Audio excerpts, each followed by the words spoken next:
नमस्कार, दिव्य ज्योति चैनल में आप सभी का हार्दिक स्वागत है। आज हम एक दर्शक की कुंडली विश्लेषण हेतु उपस्थित हुए हैं। आचार्य कुसुमलता त्यागी जी के द्वारा इनका कुंडली का विश्लेषण किया जाएगा। कुंडली जिन्होंने भेजी है उनका नाम है बाबूलाल जी। जन्म है 10 अप्रैल 1959।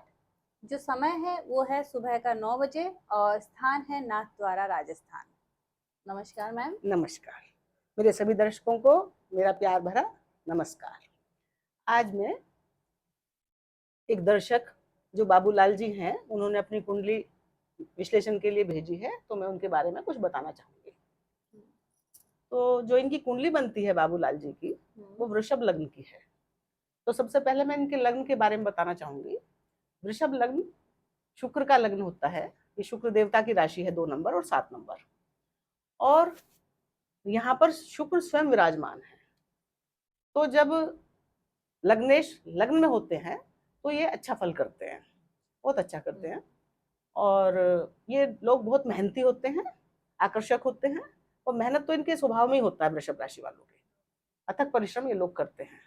धन की राशि है, दूसरे काल पुरुष के हिसाब से धन की राशि है, तो धन कमाने के लिए बहुत संघर्ष करते हैं, बहुत मेहनत करते हैं। अब हम इनके दूसरे भाव पर जाएंगे, जिसको धन भाव, परिवार भाव कहते हैं। ये परिवार का है, पैसे का है, और वाणी का है, मुख का है, खान पान का है हमारे। अब यहाँ पर बैठे हैं, यहाँ पर है राशि मिथुन। ये बुध की राशि है और मंगल उसमें बैठे हैं।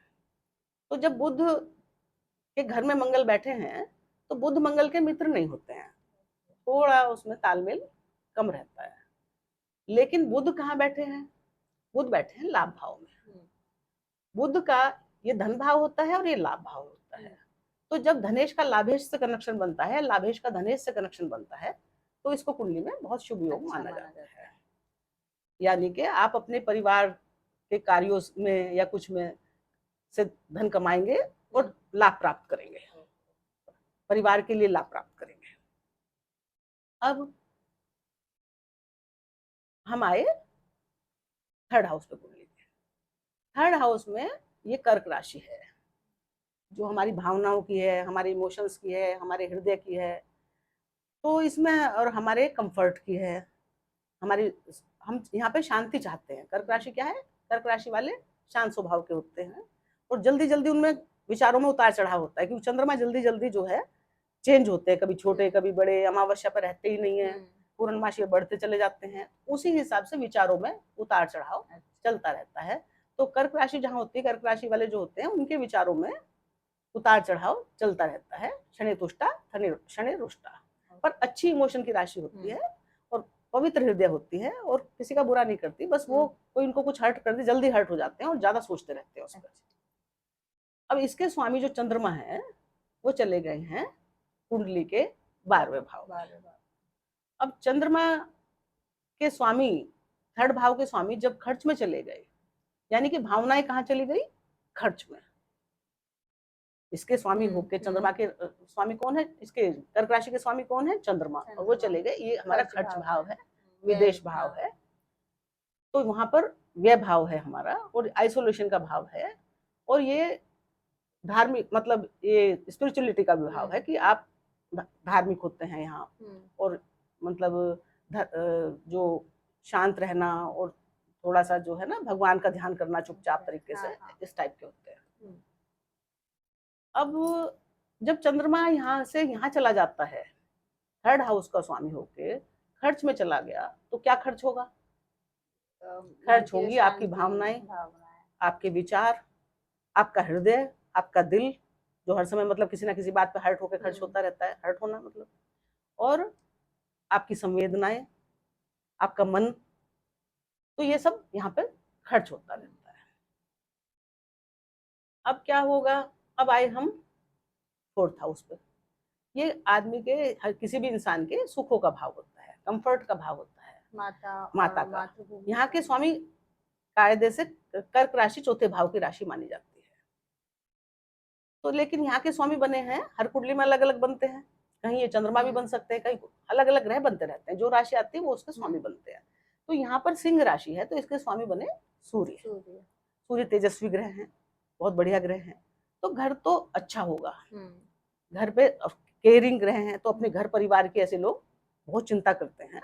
भले ही थोड़े इनकी वाणी में थोड़ी कठोरता आ जाती है, क्योंकि सूर्य हैं, राजा हैं, और अपने परिवार की भलाई के लिए कभी कभी ये थोड़े से अग्रेसिव हो जाते हैं, मतलब थोड़ा सा इनको क्रोधित हो जाते हैं, हाँ, गुस्सा मतलब परिवार की परिवार भलाई की के लिए भलाई थोड़ा के सा, लिए। हाँ। तो भाषा थोड़ी सी कठोर हो जाती है। अब सुखों के स्वामी कहाँ बैठे हैं? सुखों के स्वामी बैठे हैं लाभ स्थान में, यानी कि सुखों में कोई कमी नहीं है, वो सुख दे रहे हैं पूरे। जब कोई भी ग्रह लाभ स्थान में, भाव ऐसा है कि इसमें कोई भी ग्रह बैठे वो लाभ तो देता ही देता है, चाहे पापी बैठे चाहे शुभ बैठे। सूर्य क्रूर ग्रह हैं, सत्ता के हैं, पावर के हैं, अथॉरिटी के हैं, तो वो कहाँ बैठे? लाभ में, इच्छाओं की पूर्ति में। यानी कि जो इस भाव से संबंधित इच्छाएं हैं, ये किसका भाव है? परिवार का, आराम का, घर का, और जो घर से संबंधित प्रॉपर्टी का, जायदाद का, जो आप इससे संबंधित इच्छाएं रखते हैं, वो आपकी यहाँ पे पूर्ण कर रहे हैं ये। अब हम आए कुंडली के 5th हाउस में। 5th हाउस में कन्या राशि है, जो बुध की राशि है, और बुध भी लाभ भाव में बैठे हैं, इच्छा पूर्ति के भाव में बैठे हैं, यानी कि संतान से संबंधित इच्छा बुध वहां पूरी कर रहे हैं। क्योंकि जब कोई ग्रह अपने घर को देखता है तो उसका अच्छा करता है, और ये बुध की उच्च राशि है, तो जब बुध अपने ही घर में अपनी उच्च राशि को देखेंगे तो समझो अच्छा करेंगे। हाँ, तो ये भाव है टैलेंट का, संतान का, क्रिएटिविटी का, और धर्म का भी होता है, अध्यात्म का भी होता है, और अचानक लाभ का भी होता है। तो जब बुध यहाँ देखेंगे, क्रिएशन का होता है, तो संतान भी होगी आपको, अच्छी संतान होगी, क्योंकि बुध तो अपने भाव को देख रहे हैं, और संतान से भी आपको सुख मिलेगा, संतान फायदेमंद भी रहेगी आपके लिए, और संतान अच्छी होगी। और संतान के भाव में राहु बैठे हैं, तो इस क्षेत्र को, जिस चीज का भी ये है, उसको वो बढ़ा रहे हैं, विस्तार करेंगे। हाँ, बढ़ा रहे हैं, यानी कि परिवार में ये जो विद्या बुद्धि का भाव, विद्या आपकी बुद्धि आपकी तीव्र होगी, आपकी संतान की बुद्धि भी तीव्र होगी, संतान कोई कमजोर बुद्धि वाली नहीं होगी, बुद्धिमान लोग होते हैं। और अब राहु बस क्या करते हैं यहाँ बैठ के, कि राहु वैसे जब कन्या राशि में बैठते हैं तो बुध के मित्र हैं, और इनके स्वामी खुद लाभ में बैठ गए हैं। तो राहु हमेशा जिस राशि में बैठते हैं उसके मालिक के हिसाब से काम करते हैं। तो अब यहाँ बैठकर वो बुध के हिसाब से काम करेंगे। बुध क्या चाह रहे हैं? संतान के लिए अच्छा करना, क्योंकि वो उनका अपना घर है, उच्च की दृष्टि डाल रहे हैं, तो बच्चे बुद्धिमान होंगे, परिवार अच्छा होगा आपका।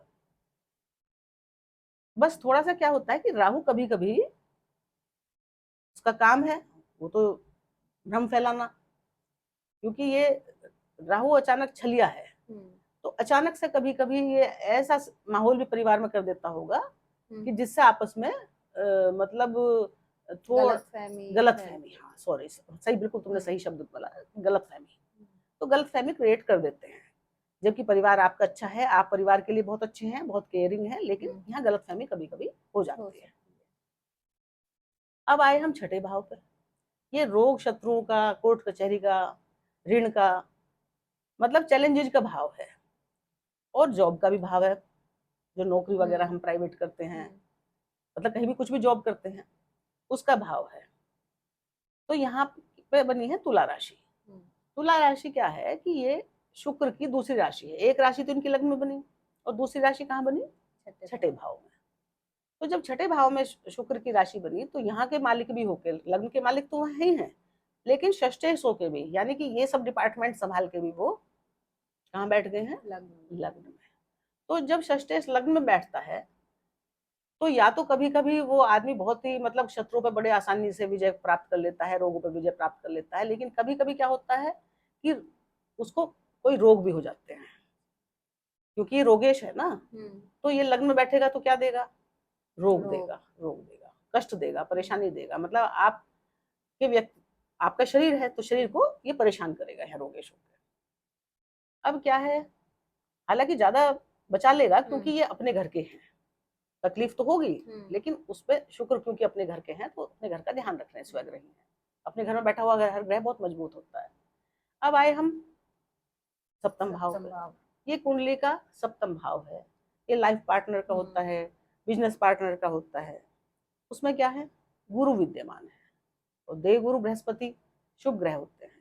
लग्न में भी आपके शुभ ग्रह हैं और सप्तम भाव में भी शुभ ग्रह है। तो शुक्राचार्य भी शुभ ग्रह है, शुक्राचार्य की जहां दृष्टि पड़ती है वो शुभ करते हैं, और गुरु की जहां दृष्टि पड़ती है वहां वो शुभ करते हैं। तो यानी कि शुक्र सप्तम भाव को देख रहे हैं, तो पत्नी सुंदर सुशील, मतलब अच्छी आकर्षक होगी, व्यक्तित्व वाली होंगी। और गुरु लग्न को देख रहे हैं तो आप कैसे होंगे, गुरु क्या है, ज्ञान, ज्ञान के प्रतीक हैं, दया के प्रतीक हैं, क्षमा के प्रतीक हैं, इनका हृदय बड़ा विशाल होता है, अपने शत्रुओं को भी माफ कर देते हैं, मतलब बहुत अच्छी, जो इनका जो दिमाग होता है वो तो अच्छाई की तरफ सोचता है, गलत नहीं सोचता। तो ये इनको एक बहुत अच्छा इंसान, धार्मिक इंसान बनाते हैं। गुरु क्या है, धर्म है, तो ये हमें धार्मिक बनाते हैं। अब यहाँ पर जब गुरु हैं, शुक्र इनको क्या कर रहे हैं, सप्तम भाव को देख रहे हैं, तो शुक्र में संजीवनी, इनके पास एक ही दृष्टि है, उसको कहते हैं मृत संजीवनी। तो ये जहां देखते हैं वहां पे मरे हुए रिश्तों को भी जिंदा कर देते हैं। यानी कि अगर रिश्ते में कोई तकलीफ आ रही है, पार्टनरशिप में कोई तकलीफ आ रही है, तो शुक्र उसका बराबर ध्यान रख रहे हैं, उसको कभी टूटने नहीं देते, खराब नहीं होने देते। अब क्या हुआ, अब हम देखेंगे कि गुरु की कितनी दृष्टि होती है। गुरु की 3 दृष्टियां होती हैं, पांचवी, सातवीं, सातवीं तो सभी ग्रहों की होती है, और नौवीं इनके लिए स्पेशल दृष्टि प्राप्त है इनको।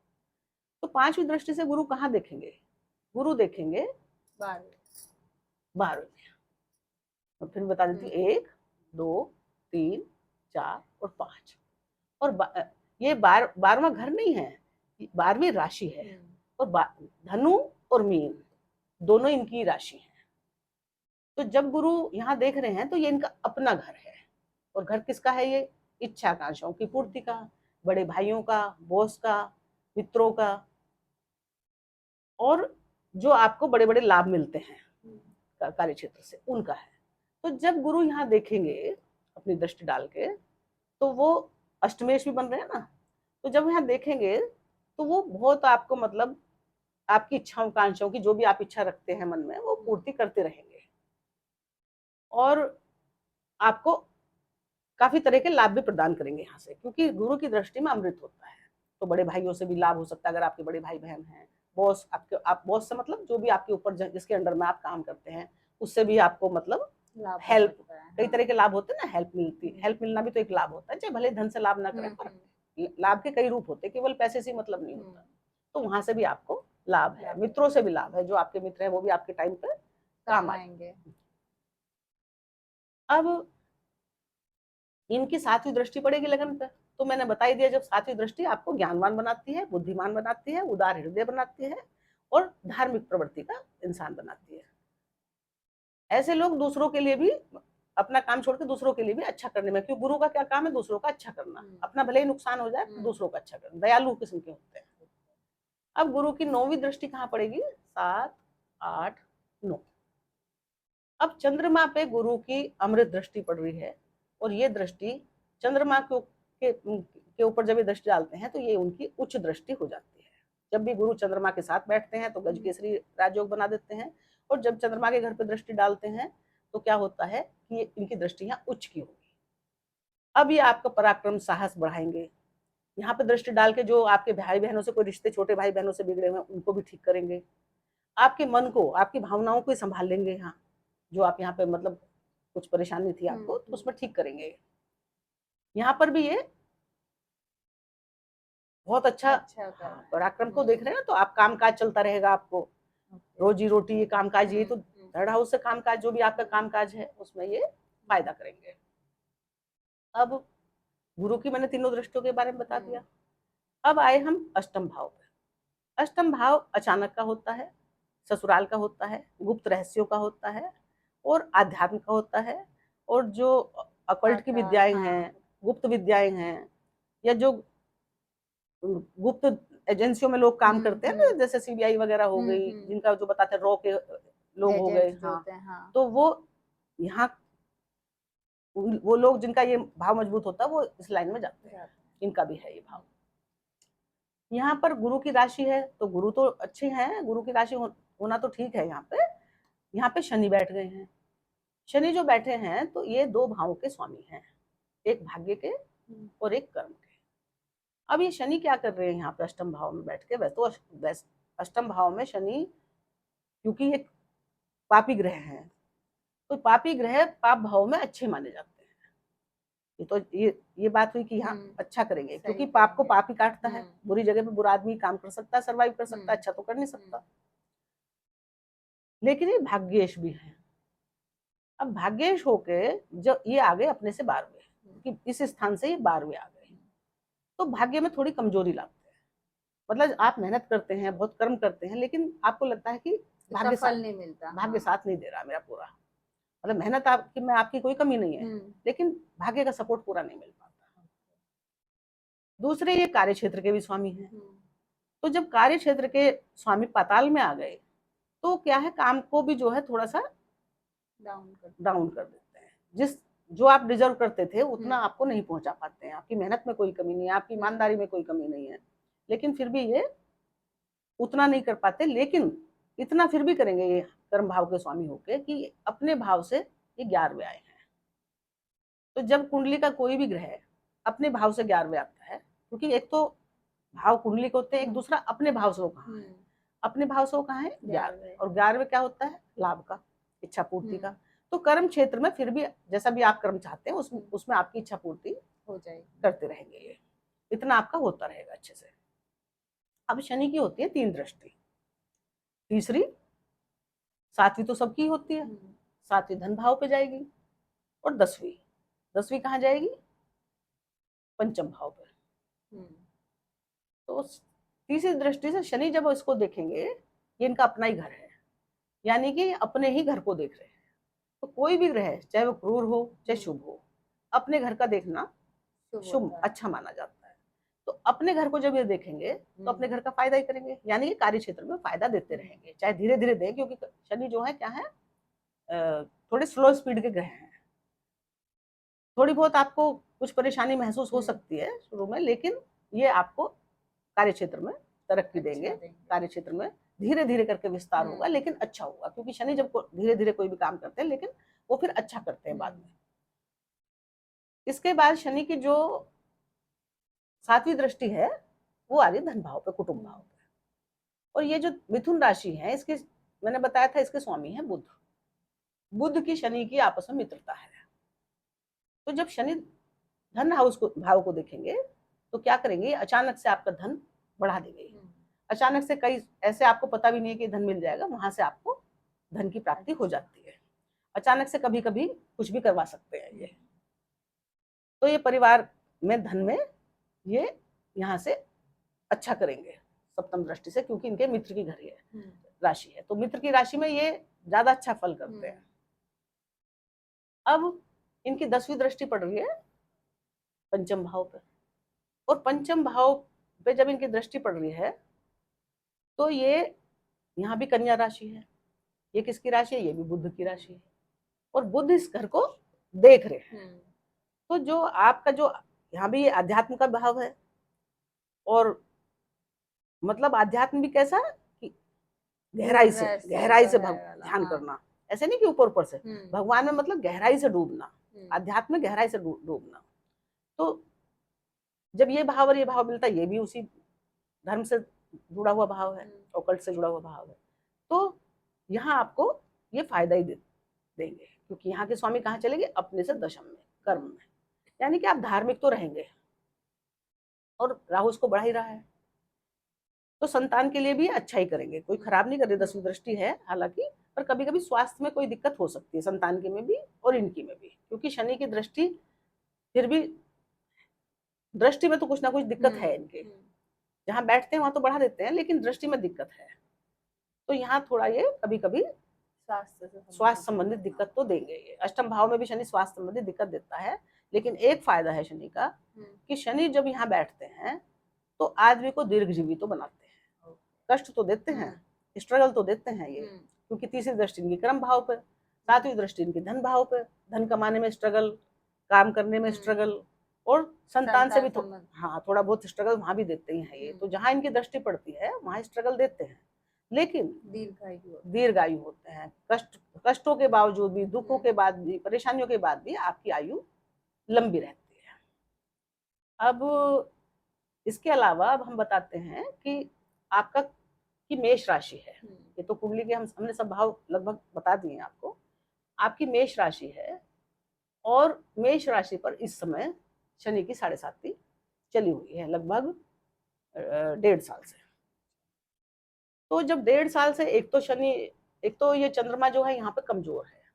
चंद्रमा शुभ ग्रह है, शुभ ग्रह केंद्र में शुभ फल देते हैं। इनके बस की बुरे स्थानों में बैठ के काम करना नहीं होता। और फिर चंद्रमा तो हमारे मन का है, जरा जरा सी बात पे हम खर्च हो जाते हैं, दुखी हो जाते हैं। चंद्रमा चाहे 6 में बैठे, चाहे 8th हाउस में बैठे, चाहे 12th में, बल्कि यहाँ भी खराब है, यहाँ उससे ज्यादा खराब है, और यहाँ सबसे ज्यादा खराब है, क्योंकि खर्च हो गया, भावनाएं खर्च हो रही है हर समय। मतलब हम ओवर थिंकिंग कर रहे हैं, सोचते रहते हैं दिन रात, और मतलब उससे कोई निकलने का जो भी हम सोचते हैं बाहर रास्ता नहीं मिलता। मतलब सोचते तो रहते हैं लेकिन आउटपुट कुछ नहीं होता। मतलब जिस बारे में सोचते हैं उससे बाहर नहीं निकल पाते हैं। तो ये दिक्कत इनको होती है। ऊपर से शनि ने आके और दिक्कत खड़ी कर दी। एक तो करेला, ऊपर से नींद चढ़ा, तो प्रॉब्लम्स और बढ़ गई है। लगभग 1.5 साल से प्रॉब्लम्स ज्यादा बढ़ गई है। तो अब आपके लिए हम, और अभी प्रॉब्लम्स के लिए आपको अभी तो थोड़ा आराम रहेगा, क्योंकि गुरु उच्च के चल रहे हैं, तो थोड़ा 7.5 में मदद करें। 5 महीने तो थोड़ा आपको शांति ये देंगे। लेकिन अभी आपको, आप हिम्मत मत हारना। आप तो वैसे भी स्ट्रॉन्ग इंसान हैं। वृषभ राशि वाले बहुत स्ट्रॉन्ग होते हैं, मजबूत होते हैं। और शनि इनके अष्टम भाव में है और अच्छे भाव के स्वामी भाग्येश हैं। और जब ये गोचर में अच्छे भाव में आएंगे तो अच्छा भी करेंगे, ऐसा नहीं है। तो अभी क्योंकि शनि कहाँ चल रहे हैं, यहाँ मेष में, और मेष में ही चंद्रमा है आपके। तो चंद्रमा, तभी तो यहाँ 7.5 लगी। तो चंद्रमा और शनि बना के एक साथ जब आ जाते हैं तो विष दोष सब बना देते हैं। तो प्रॉब्लम्स और बहुत ज्यादा बढ़ा देते हैं। 12वें भाव में जब चंद्रमा के ऊपर शनि आते हैं तो प्रॉब्लम्स बहुत बढ़ जाती हैं। प्रॉब्लम्स इतनी बढ़े ना बढ़े, लेकिन आपका मन इतना दुखी और परेशान और टूटा हुआ सा रहता है कि आपको वो छोटी छोटी बात भी प्रॉब्लम्स ज्यादा बड़ी लगती है। क्योंकि ये जो शनि है ना, आपके मन पे, हृदय पे अटैक करते हैं।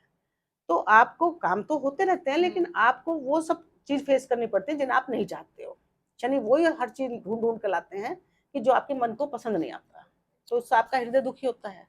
और आप फिर ज्यादा सोच, हर 7.5 में मेष राशि क्या जिस पे भी आती है ना, वो परेशान तो करती है 7.5 साल तक। हालांकि बीच बीच में अच्छे फेस भी आते हैं, ऐसा नहीं कि शनि बिल्कुल एक पैर पे खड़े हैं। बीच बीच में आराम भी देते हैं, आपके काम भी करवाते हैं। लेकिन इस दौरान 7.5 साल में कष्ट थोड़े अधिक होते हैं। हाँ, भगवान को नहीं छोड़ा उन्होंने, तो हर राशि पाए भगवान राम तक को नहीं छोड़ा। तो अब आपको थोड़ा सा क्या करना है कि एक तो शनि अभी तो फिर यहाँ जाएंगे, यहाँ फिर भी लगन में जाएंगे। तो लगन में वैसे शिखर की अच्छी नहीं मानते, लेकिन क्योंकि वृषभ राशि उनकी मित्र की राशि है, तो यहाँ इतना परेशान नहीं करेंगे। मंगल उनके मित्र नहीं है शनि के, और चंद्रमा भी मित्र नहीं है। यहाँ अभी ज्यादा कष्ट दे रहे हैं, 1 साल तक और थोड़ी तकलीफ देंगे। हाँ, लेकिन ऐसा समय नहीं रहेगा। थोड़ा आपको हिम्मत रखने की जरूरत है, और धार्मिक प्रवृत्ति को तो है ही। बाकी मैं इनके लिए कोई मंत्र वगैरह सजेस्ट करूंगी, जिससे कि ये उसका ध्यान करेंगे तो इनके मन को शांति मिलेगी। तो सबसे पहले तो शनि की 7.5 का उपाय करना पड़ेगा। तो जब शनि किससे दबते हैं, किसके आगे नतमस्तक होते हैं, वो होते हैं या तो हनुमान जी के सामने या कृष्ण भगवान के सामने, क्योंकि कृष्ण जी उनके रिश्तेदार हैं। तो कृष्ण की बहुत सुनते हैं वो, और वो खुद ही कृष्ण का पूजा करते रहते हैं। तो आप हनुमान जी को चोला चढ़ाएं। अगर आप हनुमान जी को महीने में लगातार, मतलब 2-3 महीने में भी एक बार चढ़ा दो, अगर आप चोला चढ़ाते रहेंगे, पर लगातार चढ़ाएं, 3 मंगलवार या 3 शनिवार या 5 शनिवार, इतने जितना जितना आप लगातार चढ़ा देंगे ना, 3 या 5 की संख्या में, तो आपको ये बहुत बहुत आपके जीवन में शांति आ जाएगी। कम से कम शनि तो आपको तंग करना कुछ कम कर देंगे। अच्छा, दूसरा ये शनि का उपाय हुआ। फिर आपको चंद्रमा का उपाय भी करना पड़ेगा। चंद्रमा का उपाय करने के लिए आपको एक मंत्र है जो आप शाम के समय करें चंद्रमा के लिए। शंकर भगवान का तो ध्यान आप करते रहेंगे, सोमवार को जल चढ़ाते रहेंगे, तो क्योंकि उन्होंने चंद्रमा को सिर पर धारण किया है। तो जब हम शंकर भगवान जी पे जल चढ़ाते हैं तो चंद्रमा भी शांत होते हैं। चंद्रमा के सारे ग्रह, राहु केतु सब शांत हो जाते हैं। तो उनकी भक्ति में बहुत शक्ति है। तो शंकर भगवान जी को अगर आप जल चढ़ाएंगे, सुबह को नहाए, ऐसा भी कुछ नहीं है कि 5 बजे चढ़ाए, 4 बजे, जब भी आपको आराम मिले शांति के साथ, आप नहा धो के उनको 1 लोटा जल चढ़ा दे। सुबह को टाइम ना मिले, शाम को चढ़ा दे, ऐसा कोई नहीं है। भगवान को अपनी भक्ति से मतलब है। वो हमारे हृदय को एकदम शांति देते हैं। शंकर भगवान, जब उनको जल चढ़ाते हैं उनको ठंडक मिलती है, तो वो हृदय में शांति देते हैं और सारे ग्रह 9 के 9 ग्रह शांत हो जाते हैं। तो एक तो आप ये उपाय कर लें, दूसरा जो मैं मंत्र आपको बता दूंगी, मैं लिखवा दूंगी, आप बता देना। और दूसरा क्या है, जो मैं इनके सूर्य बैठे हैं जहाँ, पंचम भाव के स्वामी सूर्य कहाँ बैठे, लाभ भाव में, लेकिन यहाँ कौन बैठे उनके साथ, केतु। केतु का वर्णन अभी मैंने करा नहीं है। तो जब भी राहु केतु सूर्य चंद्रमा के साथ बैठते हैं तो उसको ग्रहण लगा देते हैं, इसको बोलते हैं ग्रहण योग। अब देखिए, चंद्रमा तो आपका पहले से ही पीड़ित था, शनि ने उसको और पीड़ित कर दिया, और सूर्य को तो ग्रहण लगा हुआ है। सूर्य को ग्रहण लगने का क्या मतलब है, सूर्य क्या है, सूर्य हमारी आत्मा है, हमारा आत्मविश्वास है। तो जब ग्रहण लग जाता है तो हमारा आत्मविश्वास हमारा साथ नहीं देता है, हमारे आत्मविश्वास में कमी आती है, हमें बोलने में भी घबराहट होती है, हमें सब कुछ आता है लेकिन हमें डर सा लगता है, अंदर से आत्मविश्वास डगमगाया रहता है ना कि क्या करें कैसे करें। तो आप अगर एक उपाय इसके लिए कर लेंगे, सूर्य के लिए, तो और बढ़िया हो जाएगा आपके जीवन में। आप देखना, बहुत शीघ्र ये उपाय कर लेंगे, शांति आती चली जाएगी। आपको क्या करना है, सूर्य के का जो वो है ना, आदित्य हृदय स्तोत्र, अच्छा, एक किताब आती है आदित्य हृदय स्तोत्र, तो आजकल तो फोन में भी सब मिल जाता है, यूट्यूब पर। तो आप अगर सुबह उठ के सूर्य भगवान को जल चढ़ाएंगे और 3 बार आदित्य हृदय स्तोत्र का पाठ कर लेंगे, तो समझ लो आपके परिवार से संबंधित जो भी आपके हृदय में बेचैनी है, क्योंकि ये भाव हृदय का भी है ना, और हृदय के भाव का स्वामी कहाँ बैठ गया, वैसे तो सभी मेहनत करे इच्छा, लेकिन उसको ग्रहण लग गया, तो आपके हृदय को एक तरह से आपके मन को ही ग्रहण लग गया ना, मन पीड़ित हो गया। सूर्य भी आपका हृदय पीड़ित कर रहे हैं, और चंद्रमा भी हृदय के कारक होकर वो भी पीड़ित कर रहे हैं। तो आप सुबह को अगर सूर्य भगवान के दर्शन करें और उनका ध्यान करें, उन्हें नमस्कार करें, और उनसे मन ही मन प्रार्थना करें कि हे भगवान, जो भी आपकी परेशानी है, जो भी आपके मन में चल रहा है, जो भी आपको कष्ट है, तो उनके सामने बोल लें कि भगवान आप परम दयालु हो, आपने सारी सृष्टि चमका रखी है, मेरे जीवन को भी चमका दीजिए, मैं कष्ट में हूँ, परेशानी में हूँ, कुछ किरणें मेरे जीवन पर भी डाल दीजिए प्रभु। मैं एक छोटा सा बच्चा हूँ, हम तो सभी बच्चे हैं भगवान के, और हम तो अबोध बालक हैं, हमसे कुछ गलती कोई भूल चूक भी हो जाए तो मतलब आप उसको सही कर दीजिए, हाँ सही कर दो, हमें कुछ भी कोई हमसे गलती भी हुई हो कभी पिछले जन्म में तो उसे हम माफ कर दो, क्योंकि ये पिछले जन्मों का भी भाव है। यहाँ राहु बैठे हैं, तो वैसे तो राहु ठीक है क्योंकि इनके स्वामी अच्छी पोजीशन में है, राहु यहाँ अपने घर के माने जाते हैं। लेकिन अगर आप ये सूर्य भगवान, सूर्य अपना मजबूत कर लें, सूर्य भगवान की उपासना कर लें, हर संडे को, रोज तो जल दे दें, लेकिन अगर आपको रोज आदित्य हृदय पढ़ने का टाइम नहीं है तो कम से कम हर संडे को आप 3 बार आदित्य हृदय स्तोत्र का पाठ करें। फिर आप देखिए आपके जीवन से कष्ट कैसे छूमंतर होते हैं और आपके जीवन में कैसे शांति आती है, और आपके जो शनि द्वारा और दिए हुए कष्ट हैं या जो भी कष्ट हैं मानसिक, सब आपके ऐसे जो भी ऐसे हवा की तरह छूमंतर हो जाएंगे। तो मेरे सभी दर्शकों को मेरा नमस्कार। नमस्कार। और आज कुंडली विश्लेषण किया गया है। अगर आप भी अपनी कुंडली मैम से दिखाना चाहते हैं तो आप कमेंट में या हमारे ईमेल आईडी या एक गूगल फॉर्म भी हमने दिया है, उस पर आप अपनी कुंडली या अपना जो बर्थ का टाइम है, दिनांक है और प्लेस जो है वो हमें भेज दें। हम उनका कुंडली विश्लेषण करके आपको यूट्यूब के माध्यम से, और हम बहुत जल्दी लाइव सेशन भी शुरू करने वाले हैं, उस माध्यम से हम आपको आपकी कुंडली विश्लेषण को बताना शुरू करेंगे। बहुत बहुत धन्यवाद।